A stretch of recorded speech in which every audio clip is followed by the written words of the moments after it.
வாங்க கவி ஸ்பெஷல் கிச்சனில் இன்னைக்கு அரிசி மாவில் வறுத்த எப்படி போடுறதுன்னு பார்க்கலாம். நான் 2 விதமாக அரிசி மாவு எடுத்து வச்சுக்கிறேன். கடையில் வாங்கின அரிசி மாவு தான். இது 1/2 கிலோ, இது 1/2 கிலோ. இப்போ நம்ம எப்படி செய்யறதுன்னு பார்க்கலாம். வத்தை எப்படி போடுறதுன்னு பார்க்கலாம். இப்போ வெயில் காலம் வந்துச்சு, வத்தை போட்டுக்கலாம். 1/2 டீஸ்பூன் ஜீரகம் போட்டுக்கலாம். 2 போட்டுக்கலாம். வர மிளகால செஞ்சு காமிக்க போகிறேன். இது பச்சை மிளகால செஞ்சு காமிக்க போகிறேன். அதனால தான் நான் 2 பிரிவாக உங்களுக்கு நான் பிரித்து வச்சுக்கிறேன். தேவையான அளவு உப்பு போட்டுக்கலாம், இந்த மாவுக்கு தகுந்த மாதிரி.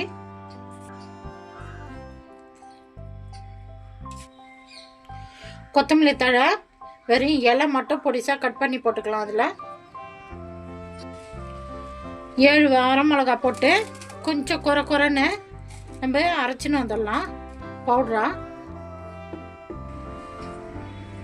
வரமிளகா பாருங்க எவ்வளோ குறைன்னு அரைச்சிருக்கிற பாருங்க. அந்தமாரி தான் அரைக்கணும்.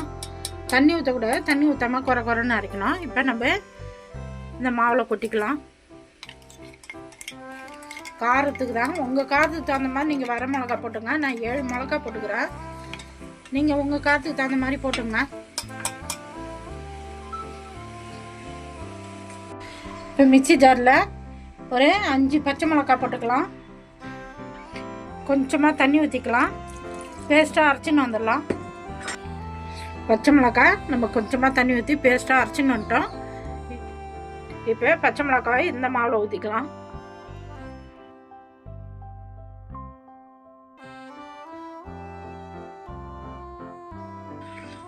கரண்டி போட்டு எல்லாத்தையும் ஒன்றா மிக்ஸ் பண்ணிக்கலாம்.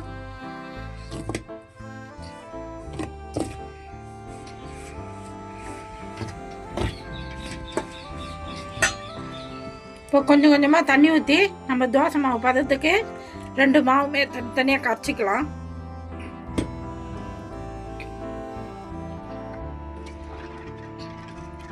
நம்ம 2 மாவுமே தண்ணி ஊற்றி, பச்சை தண்ணி ஊற்றி தான் நான் கரைச்சேன். சுடு தண்ணி ஊற்றி கரைக்கக்கூடாது, பச்சை தண்ணி ஊற்றி தான் கரைக்கணும் மாவு. நான் 2 மாவுமே கரைச்சிட்டேன். நல்லா இங்கே பாருங்கள், தோசை மாவு பதத்துக்கு இருக்கணும். பதம் காமிக்கிறேன் பாருங்கள். கரண்டியில் பின்பக்கம் இப்படி தடை விட்டால் பதம் தெரியணும், கரெக்டாக கோடு வரணும். இதுதான் பதம். இப்போ நம்ம போயிட்டு இது எப்படி வத்தை ஊற்றிக்கிட்டுன்னு பார்த்துக்கலாம். நான் அடுப்பு பற்ற வச்சு ஒரு சிலூர் தவளையில் நான் தண்ணி வச்சிருக்கிறேன். சாதம் வடிக்கிற பாத்திரம் தான் இது. நான் ஒரு சிலூர் பாத்திரத்தில் ஒரு 1/2 பாத்திரம் வந்து தண்ணி வச்சுக்கிறேன். தண்ணி நல்லா கொதிக்கணும்.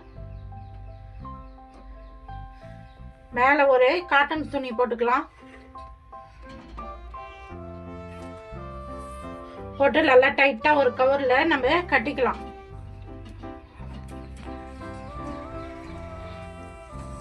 நல்லா கட்டிட்டோம். இந்த மாதிரி நல்லா டைட்டா கட்டணும்.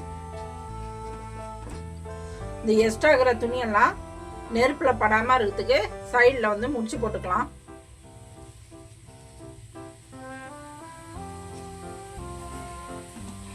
தண்ணி உள்ள கொதி வந்துச்சு, மேல ஆவி வருது. நம்ம ஊற்றிக்கலாம். நம்ம வத்தை ஊற்றுறப்ப ஒரு முறையாக மாவு நல்லா மிக்ஸ் பண்ணிட்டு ஊற்றணும். அடியில் போய் மாவு செட்டில் ஆகிடும். மேலே தண்ணியாக இருக்கும். நல்லா மிக்ஸ் பண்ணிட்டு ஊற்றணும். வத்தையை ஒரு கரண்டி ஊற்றி லைட்டாக நம்மளுக்கு என்ன சைஸ் தேவையோ அந்த சைஸ் ஊற்றிங்க. மேலே ஒரு தட்டு போட்டு மூடிடலாம். ஒரு வத்தை வேகிறதுக்கு 1 நிமிஷம் தான். உடனே நம்ம எடுத்துடணும். 1 நிமிஷத்துக்கு ஒரு வத்தை. டேபிள் மேலே வெள்ளை காட்டன் துணி நான் போட்டு வச்சுக்கிறேன். ஏன்னா நம்ம வத்தையை கொண்டாந்து நம்ம ஃபேன் காற்றுல தான் காய வைக்க போகிறோம். இன்னைக்கு ஒரு நாள் ஃபேன் காற்றுல காய்ஞ்சதுன்னா நாள்லேருந்து வெயிலில் காய வச்சுக்கலாம். ஒரு காட்டன் துணியோ இல்லை வத்தை போடுற ஷீட்டோ இருந்தால் அதில் நீங்கள் எடுத்து காய வச்சுக்கலாம். நான் ஒரு காட்டன் துணி தான் போட்டுக்கிறேன். நான் நினைக்கல துணியை அப்படியே போட்டு வச்சுக்கிறேன். இப்போ மேலே இருக்கிற மூடி எடுத்துடலாம். 1 நிமிஷம் ஆயிடுச்சு. இப்போ நல்லா வத்தை வெந்திருக்கு. கலரே உங்களுக்கு தெரியும். இப்போ கரண்டியில் எண்ணெய் தடவிக்கணும். அப்போ தான் கரண்டியில் ஒட்டாமல் வரும் வத்தை. இதை சுற்றி எடுத்து விட்டுலாம். இது ஈஸியான மெத்தடு. இந்த வத்தை போடுறது ரொம்ப அழகாக கரண்டியில் எடுத்தால் வந்துடும். இப்போ எடுத்துன்னு போய் நம்ம காட்டன் துணியில் காய வச்சுக்கலாம். இப்போ நம்ம காட்டன் துணி போட்டோம் இல்லையா, அந்த காட்டன் துணியில் இப்படி காய வச்சுட்டு ஃபேன் காற்றுல இன்னைக்கு ஃபுல்லாக காயிட்டோம். நான் இன்னொரு முறை வேணா ஊற்றி காமிக்கிறேன் பாருங்கள். கரண்டி சும்மா ஒரு அரை கரண்டி மொண்டா போதும். எந்த அளவுக்கு மெலிசா ஊற்ற முடியுமோ அந்த அளவுக்கு நீங்கள் மெலிசா ஊற்றிங்க. ஒரு வத்தைக்கு 1 நிமிஷம் தான் ஆகும். மேலே மூடி போடணும். இப்போ 2வது ஊற்றி காமிச்சோம் உங்களுக்கு.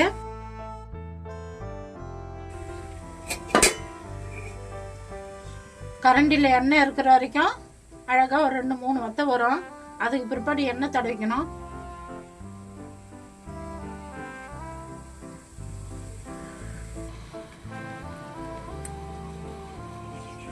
இப்போ நம்ம வர மிளகால நம்ம கரைச்சி வச்சிருந்தோம். இப்போ வர மிளகால நம்ம அந்த வத்தையை ஊற்றி காமிக்கிறேன்.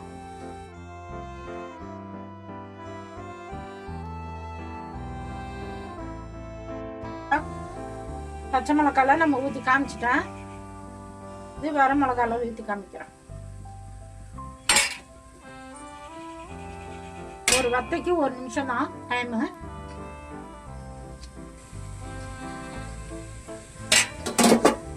நான் வர மிளகால ஊற்றி காமிச்சேன்.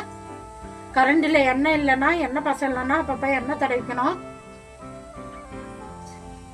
அதான் கரண்டில் ஒட்டாமல் வரும். இது சுற்றி எடுத்து விட்டுடணும். பாத்திரத்தில் தண்ணி கொஞ்சம் அதிகமாக வைங்க. தண்ணி இல்லைன்னா பாத்திரம் தீஞ்சிடும். அழகாக வந்து பாருங்க. இப்போ எடுத்துக்கலாம்.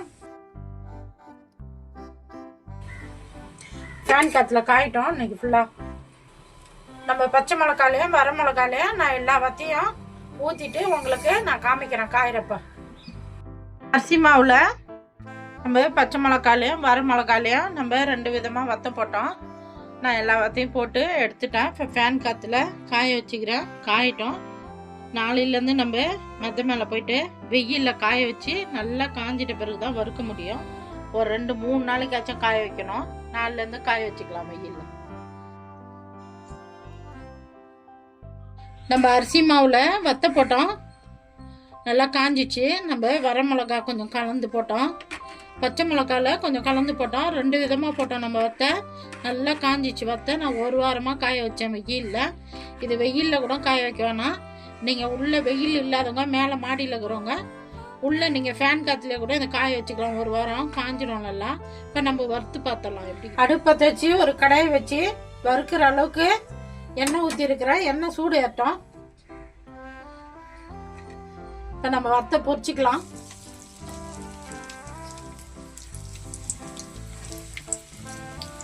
அவ்வளோ சூப்பராக பொரியுது பாருங்க.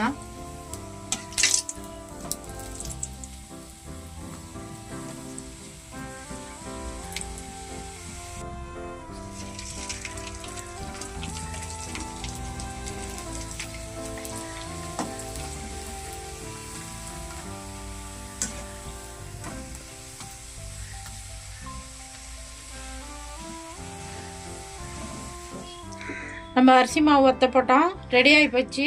வறுத்து பார்த்தாச்சு.